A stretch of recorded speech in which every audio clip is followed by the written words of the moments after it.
The Exodus settled onto the surface of Trestle VI with a thud, its landing gear biting into the soft, spongy earth.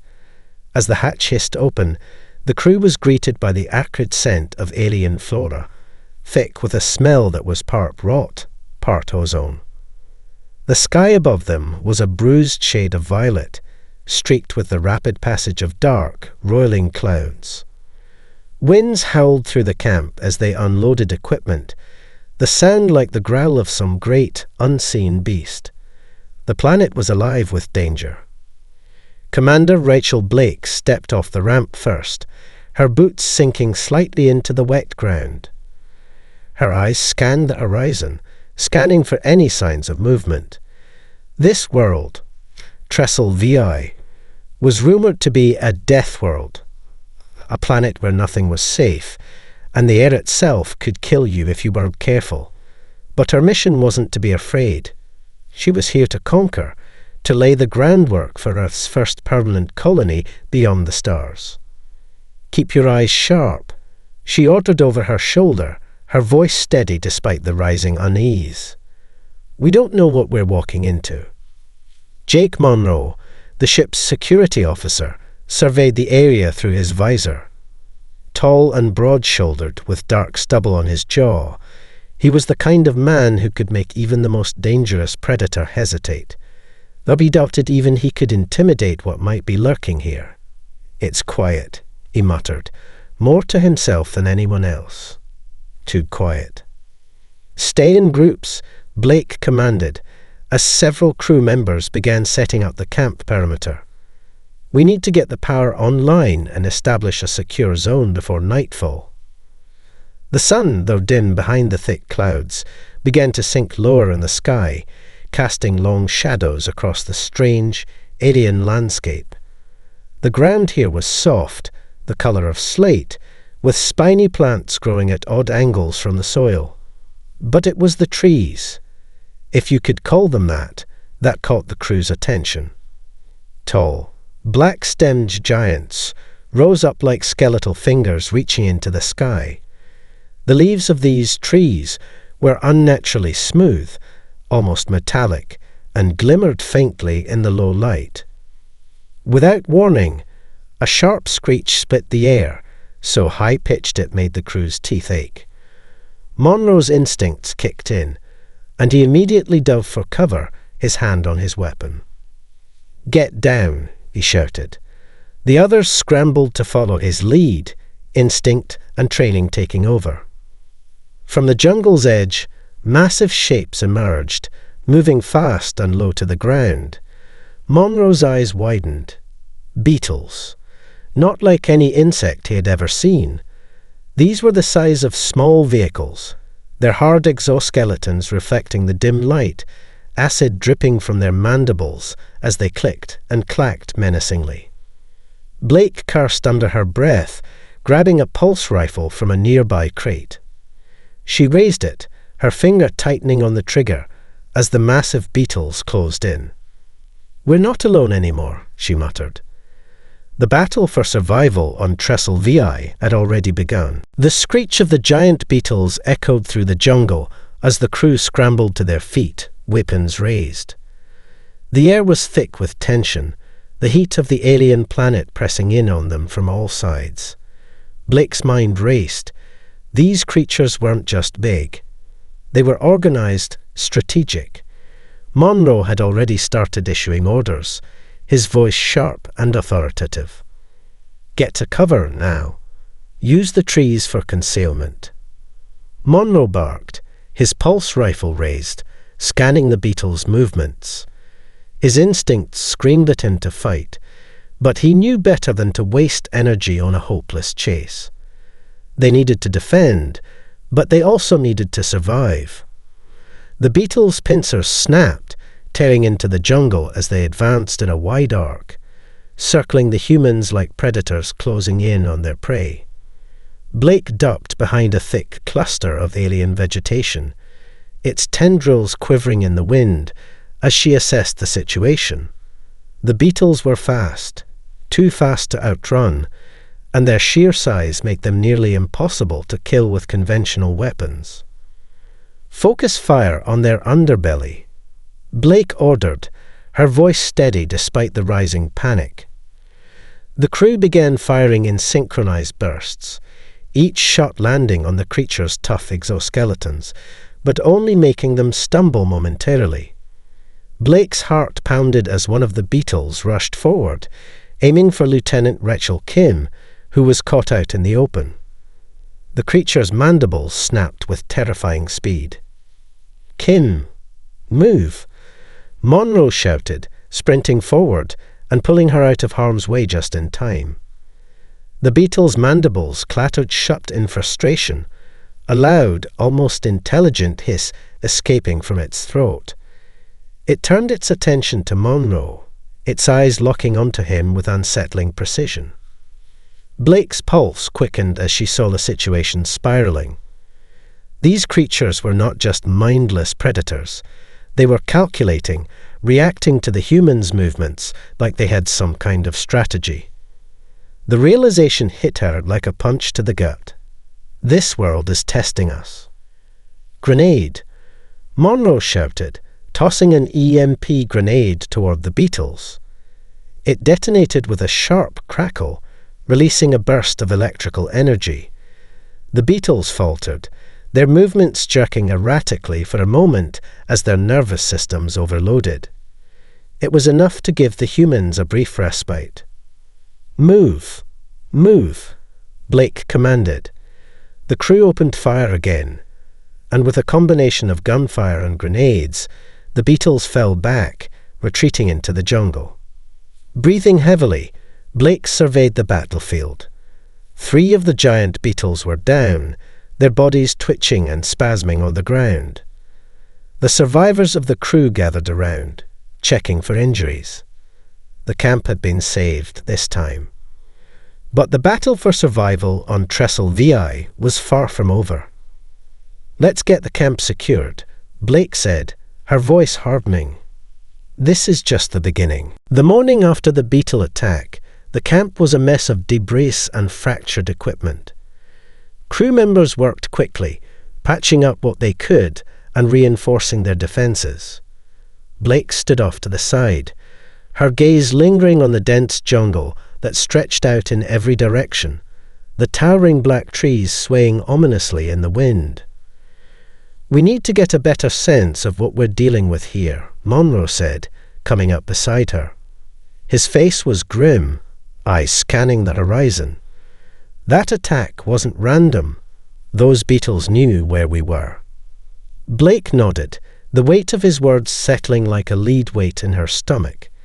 It wasn't just that. It's everything about this planet, its atmosphere, its creatures. They're aware of us. Monroe grunted. Not just aware. They're planning, adapting.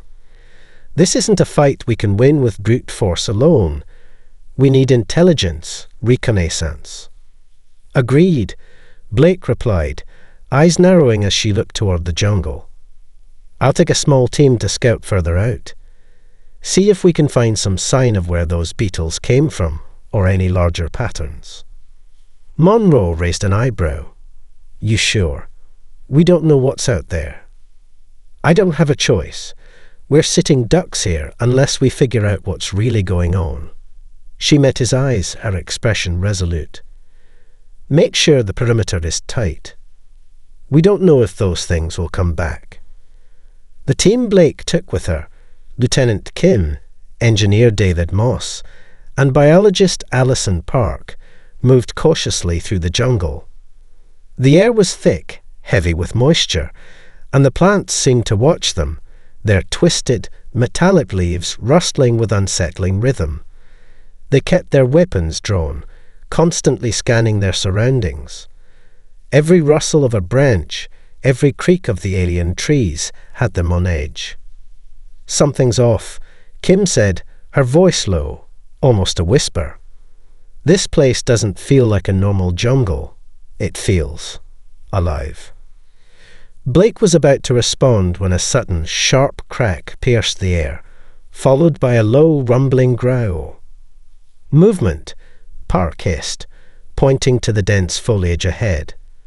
"There," Partially obscured by the jungle's thick underbrush, something massive shifted. A dark shape, a Cyberaptor, slipped out of the shadows. Its 6 muscular legs carried it with frightening speed. Its glowing yellow eyes locked on the team. Its skin was covered in sharp, angular armor-like plating, and its elongated maw was filled with jagged teeth. The creature's long, sinuous tail lashed the air like a whip, splintering nearby trees. Blake's pulse quickened. This wasn't just another predator. This was a strategic predator, built for speed and stealth, and it had already picked them out as prey. "Get ready," she shouted. "Move." Before they could react, the Cyberaptor lunged. The Cyberaptor was upon them in a blur of motion, its claws raking through the air with terrifying precision.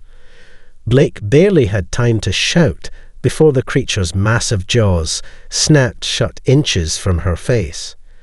She threw herself backward, rolling behind a thick tree trunk just as the beast's tail whipped past, slamming into the ground with a bone-rattling crash. "Spread out."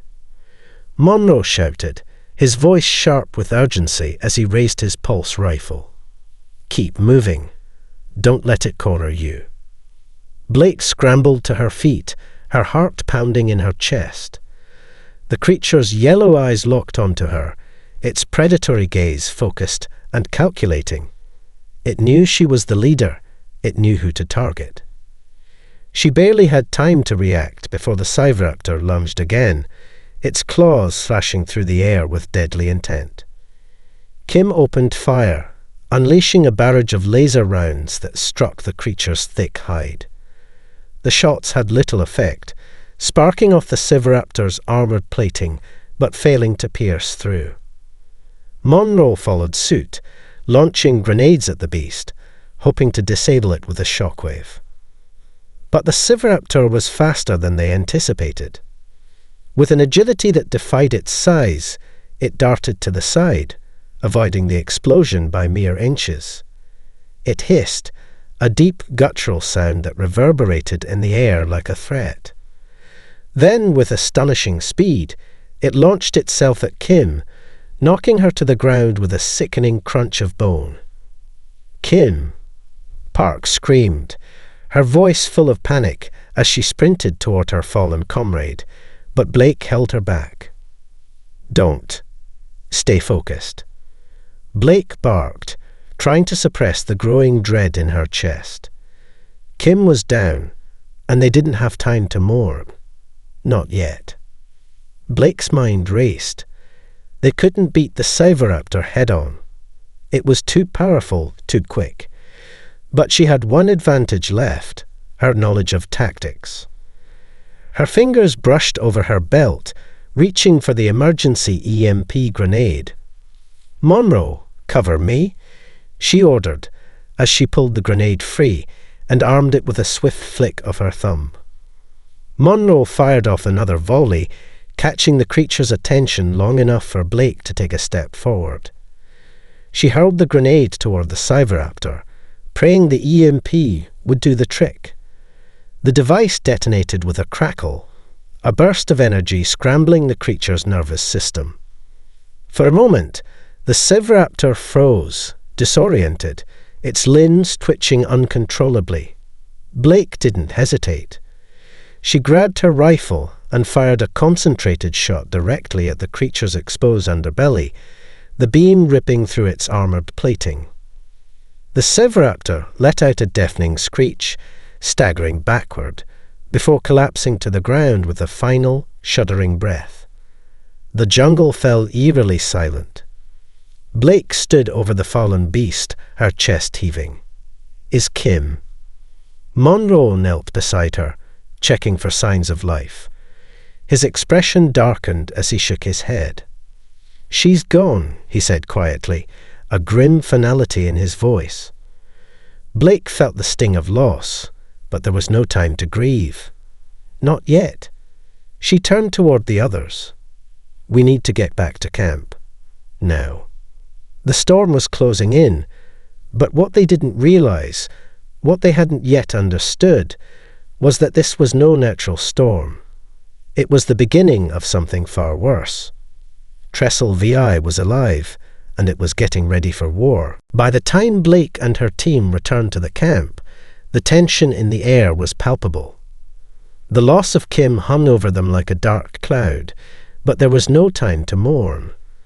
The camp was already being fortified, crew members working furiously to secure every possible exit, reinforcing the perimeter with whatever materials they had left. The storm that had been brewing for hours now broke over them in full force, a violent torrent of rain and wind that tore at the camp with unrelenting ferocity. Blake surveyed the situation with a cool, practiced gaze. "Monroe, get the others inside. We're about to have company." He gave her a sharp nod, leading the crew to the shelter. But Blake remained standing outside, her eyes scanning the jungle once again. There was something different about this storm. It wasn't just the planet's chaotic weather. It felt deliberate, as if something or someone had stirred it up intentionally. She was about to give the order to move inside when a voice rang out from behind her. "You're making a mistake." Blake whipped around, her hand instinctively reaching for her sidearm. Emerging from the shadow of the jungle was a figure, a tall, gaunt figure wrapped in a cloak of shimmering alien fabric. His skin was an odd, pale grey, and his eyes glowed with an eerie yellow light. Monroe reacted instantly, his pulse rifle aimed squarely at the figure's chest. "Who the hell are you?" The figure raised his hands, palms outward, a gesture of non-aggression. "I mean you no harm, but you have no idea what you're dealing with." Blake stepped forward, her expression hard. "Start talking." "My name is Korath," the alien said, his voice smooth, almost melodic. "I was once part of the Talrath, a race of conquerors who tried to tame this world. But Trestle VI..." He paused, glancing toward the jungle as if wary of something watching them. "Trestle VI is no world to be tamed." Blake's mind raced as the name Salrath clicked in her head. They were a species of formidable psychic warriors, known for their brutal conquests across the galaxy. But they had never succeeded in claiming this world. Trestle VI had broken them, driven them to extinction. At least that's what history had said. "So you're one of them," Monroe said, his tone dripping with distrust. "What's your game? Are you here to finish what your people started?" Korath's expression darkened. "No, I am here to stop it. The Exilwrath made a grave mistake when they sought to control this world. Trestle VI is not just a planet, it is a living, thinking entity. And now, it's waking up again." Blake's heart skipped a beat. "What do you mean, waking up?" "The storms you've seen," Korath continued, his voice tightening with urgency. "The creatures hunting you. Everything on this planet is connected to its consciousness. Your presence here, your attempts to build on its soil, has angered it. And now it's reacting." Blake exchanged a glance with Monroe. "What are you saying? Are you telling me this planet is alive?" "Yes," Korath replied gravely, "and it's fighting back. The Asalrath didn't fail because they were weak. They failed because they tried to control it, and in doing so, they triggered something far older, far more dangerous. Your survival depends on understanding it." Blake's mind whirled. If Korath was telling the truth, it meant that everything they had thought they knew about Trestle VI was wrong. The planet wasn't a lifeless, hostile world. It was a sentient, vengeful entity, and humanity had just woken it up. Before Blake could respond, the jungle shook with a sudden deafening roar. The planet was waking up, and it wasn't just the storm that was coming for them. The ground trembled beneath their feet, and the roar that echoed through the jungle grew louder, an earth-shaking cry that seemed to reverberate from the very heart of Trestle VI. Blake's heart pounded in her chest as she exchanged a look with Monroe. There was no mistaking it now. Whatever Trestle VI was, it was alive, and it was angry. The storm above them intensified, the wind howling like the shriek of a predator closing in for the kill. Rain lashed the camp, stinging their faces and soaking through their gear. The jungle around them seemed to shift in unnatural ways, trees bending and twisting as if they were alive, as if they were reaching toward the humans. "Monroe, get the others inside the shelter," Blake ordered, her voice cutting through the chaos. "We need to figure out what the hell is going on before we're all dead." Monroe didn't hesitate. He waved to the other crew members, ushering them into the reinforced shelter they'd set out the night before. Blake turned back to Korath, who stood unmoving in the storm, his eyes scanning the jungle with a distant, knowing look. "What do you mean it's waking up?" Blake demanded. "You said it was alive. What is it? What do we do?" Korath's gaze flickered toward the horizon, where lightning flashed in the distance, illuminating the swirling mass of clouds above. His expression grew darker. "You don't understand. Trestle VI is not like any world you've ever encountered. It is not merely a biological ecosystem. It is a sentience, an intelligence, a consciousness that extends through every blade of grass, every tree, every storm. It has been dormant for millennia, but the moment the Xal'Rath attempted to control it, it woke. And now, it sees you as a threat. You are intruders." Blake clenched her jaw, trying to suppress the rising panic that clawed at her chest. The planet was alive, and they had disturbed its slumber. But there had to be a way to survive this, to turn the tables. She couldn't give up. Not now. "Is there any way to calm it down?" she asked, her voice tinged with desperation. Korath hesitated, clearly weighing his next words carefully. "You could try, but only by understanding it, only by connecting with it. The Xal'Rath failed because they tried to subjugate it with force, technology, and psychic dominance. But the planet does not respond to violence. It responds to communication." "Communication," Blake repeated, her brow furrowing. "You mean you think we can talk to it?" Korath nodded slowly. "Yes, there is a way. There is a relic, an artifact deep within the planet's core. It is the key to understanding Trestle VI. But reaching it, it will be dangerous. The planet will resist you. You will have to break through its defenses." Blake's mind raced. A relic, something that could communicate with the planet. It sounded like a gamble, but if they didn't try, they would all die here. They needed a weapon, but not just any weapon. A new kind of weapon, one that could connect with the world around them. "We don't have much time," Blake said, her voice cold and determined. "Tell me where this relic is. We'll get it, no matter what it takes." Korath hesitated one last time before responding, his voice a low whisper that seemed almost lost in the howling storm. "Follow the storm," he said. "It leads to the heart of the planet. If you can survive the journey, you will find the relic. But be warned, the planet will not let you take it easily." As the last words left his mouth, the ground shook again, and the air seemed to hum with a rising malevolent energy. The storm wasn't just a storm anymore. It was a barrier. And if they were going to survive, they would have to fight their way through it. Blake turned to Monroe, who had just rejoined her. "We're going after it. Pack what we need.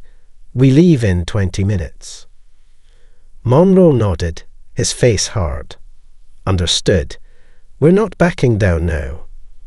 The planet's storm was calling them, but Blake had no intention of being consumed by it.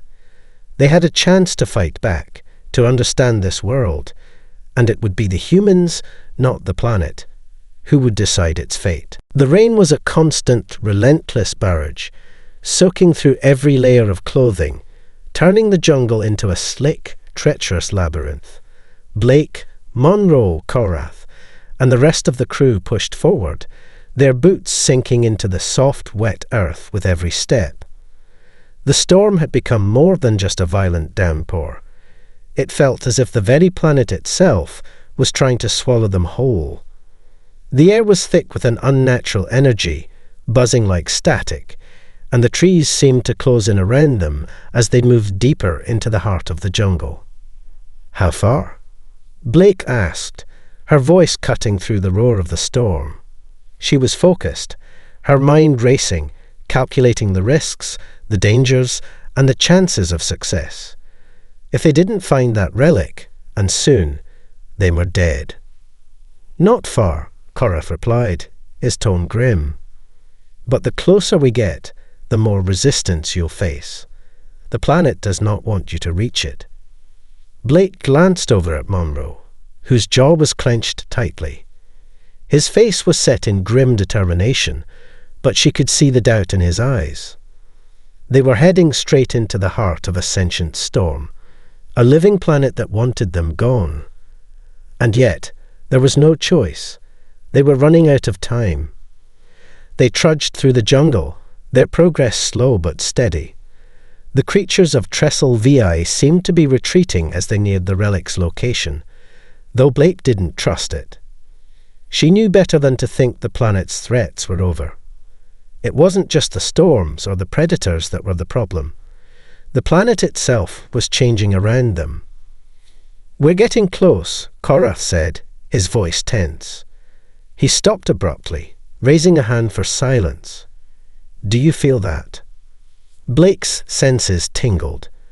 It was subtle at first, like a distant hum in the back of her mind. But as she focused, it grew louder, a pulse, like a heartbeat, thrumming through the ground, through the air.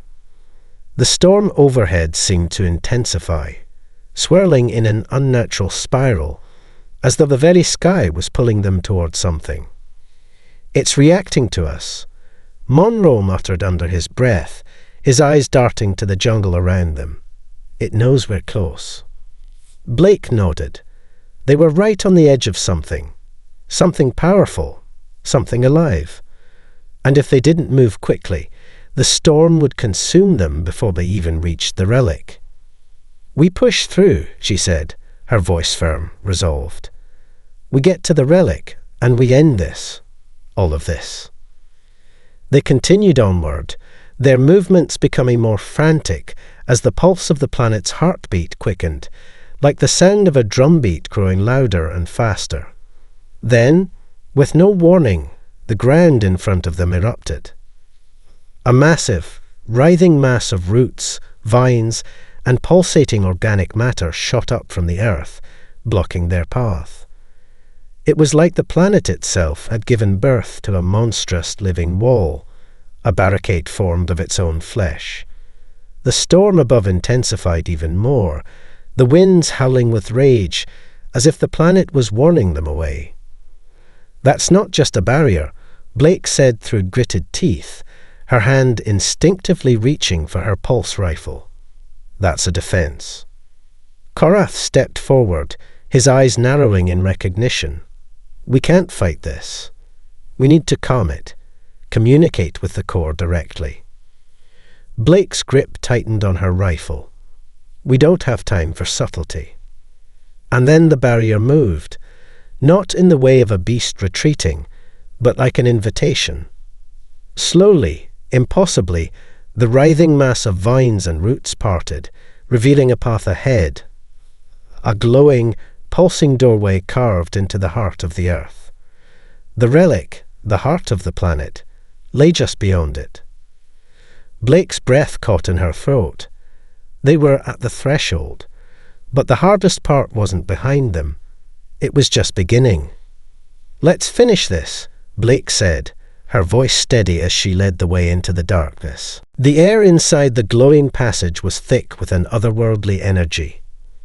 As Blake and her team stepped through the parted mass of vines and roots, The storm outside seemed to fade, replaced by a deafening silence. The jungle's incessant noise, the howling winds, the pounding rain, they were all gone, as if the very fabric of reality had shifted the moment they crossed the threshold. Before them lay the heart of Trestle VI. The tunnel they traversed was not natural. It was a creation, ancient and purposeful, stretching down into the planet's core. The walls of the tunnel were alive, veins of light running along the surface like molten rivers, pulsing with a rhythm that seemed to echo in Blake's chest, in her very bones. The farther they walked, the more the pulse became synchronized with their own heartbeats, a strange, intimate connection between them and the living planet.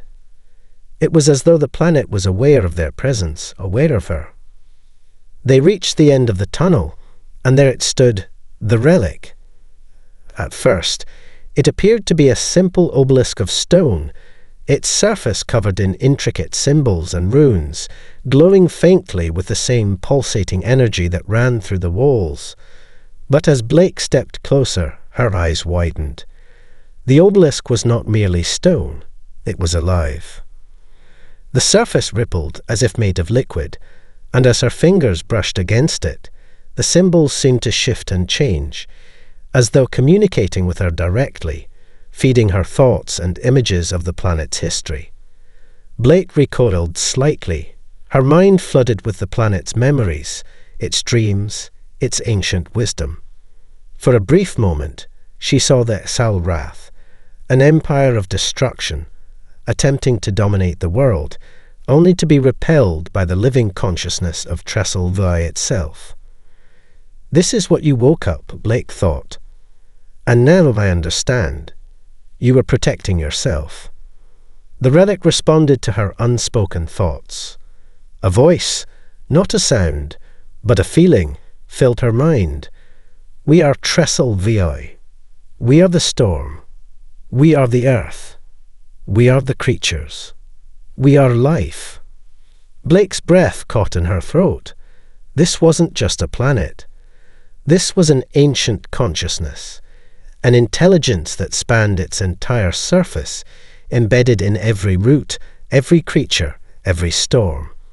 And it wasn't inherently malevolent, but it would not tolerate interference. We are sorry, Blake whispered, her voice trembling. We didn't understand. The relic's energy flared in response, and Blake felt a deep, overwhelming calm flood her senses. The storm outside began to die down, the winds and rain slowly abating. The earth trembled, but it was no longer a threat. It was the planet recalibrating, accepting her apology, her recognition of its power. We've made it, Monroe said, his voice hushed in awe. It's listening to us. Blake nodded slowly, her eyes locked on the relic. We don't belong here, but we can coexist. We just need to respect the boundaries. The relic's pulse slowed, calming, and with it, the jungle outside settled into an eerie quiet. Blake felt a weight lift off her shoulders. The planet had accepted them for now. They had been allowed to continue, not as conquerors, but as guests. But Blake knew the truth. This was a fragile truce. Trestle VI was not a world to be taken lightly. It was a living entity, and it would always remember those who came to claim it. The storm had passed, but the lessons of Trestle VI would echo across the stars. The galaxy would learn, in time, that humanity's place in the cosmos was not one of dominance, but of coexistence. And as Blake turned to lead her team back to the ship, she felt a deep, resonant truth in her heart. The universe was far stranger, far more alive, than she had ever imagined. Humanity had just scratched the surface. The end.